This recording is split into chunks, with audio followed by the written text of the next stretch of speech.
Recent শব্দ দ্বারা কি বোঝায়? আমাদের এখানে ৪টা অপশন রয়েছে। অতীত, ভবিষ্যৎ, নিকট ভবিষ্যৎ, অতীত ও ভবিষ্যৎ। আমাদের এটা খুব ক্রিটিক্যালি চিন্তা করতে হবে। যদি আমরা একটু গভীরভাবে চিন্তা করি তাহলে এটার সঠিক উত্তর আমরা পেয়ে যাব।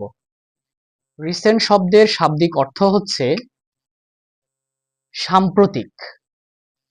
রিসেন্ট শব্দের শাব্দিক অর্থ সাম্প্রতিক। তাহলে সাম্প্রতিক বলতে আমরা কি বুঝি? সাম্প্রতিক যেমন আমাদের পরীক্ষায় আসে যে সাম্প্রতিক থেকে প্রশ্ন আসে। এখানে সাম্প্রতিক বলতে আমরা আসলে কি বুঝি? অতীত বুঝি নাকি ভবিষ্যতের কিছু বুঝি? সাম্প্রতিক বলতে আসলে এমন একটা ঘটনাকে বোঝানো হয় যে ঘটনাটা ঘটে গিয়েছে।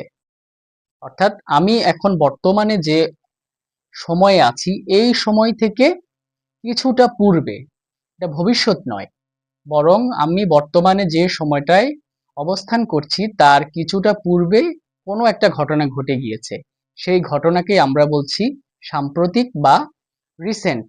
তাহলে রিসেন্ট দ্বারা আমরা ভবিষ্যৎ বুঝি না, নিকট ভবিষ্যৎও বুঝি না, অতীত ও ভবিষ্যৎ দুইটা বোঝানো হয় না, বরং রিসেন্ট দ্বারা বোঝানো হয় অতীতকে, যেটা খুব নিকটবর্তী সময়ে ঘটে গিয়েছে, এটা অতীতের কোনো একটি ঘটনা।